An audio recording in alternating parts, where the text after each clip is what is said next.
Welcome to The Explainer. Today, we are diving deep into the incredible origin story at the heart of Arthur C. Clarke's sci-fi masterpiece, 2001: A Space Odyssey. And it all kicks off not out in the cosmos, but with a really startling question about our place in the universe. So the story doesn't start in some far-flung future, but with a pretty mind-bending calculation about right now.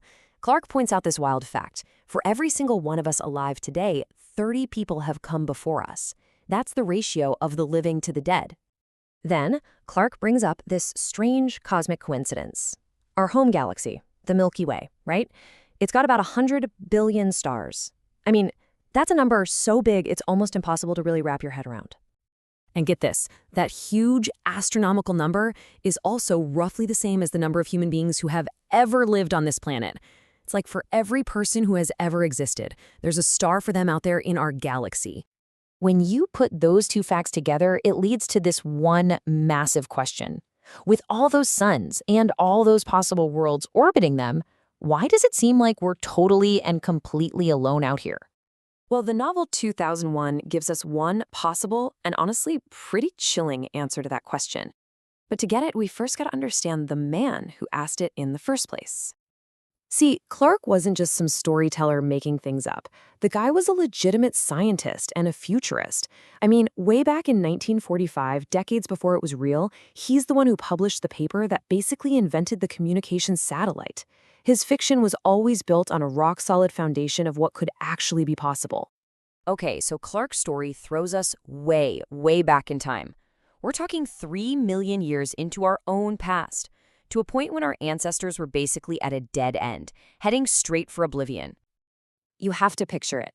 They were a species with absolutely no future.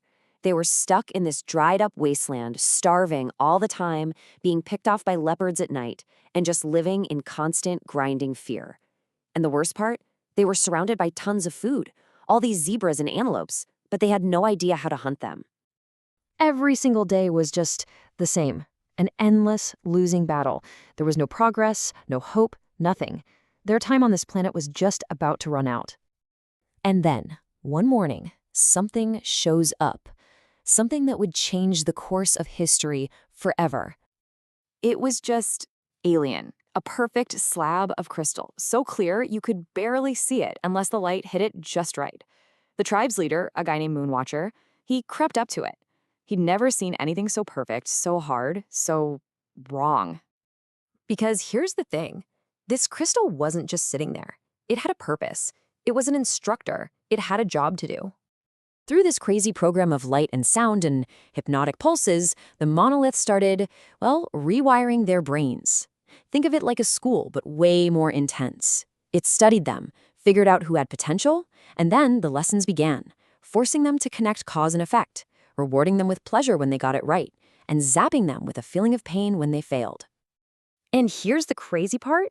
It actually worked. This whole bizarre experiment sparked a revolution inside the mind of that one man-ape, Moonwatcher. He picks up this heavy rock, and suddenly, click. Something just snaps into place in his brain. He realizes it's not just a rock. It's a weapon. It's a tool that he can use to kill for food, a tool to change his entire world. This was it, the birth of technology. And that one idea, that one little spark, it changed absolutely everything. In an instant, the man-apes went from being the hunted to the hunters. They went from a species on the brink of extinction to the future rulers of the entire planet. For the first time, their bellies were full. But here's where Clarke's vision gets really dark. This huge leap forward for survival, it was also the exact moment of the first murder.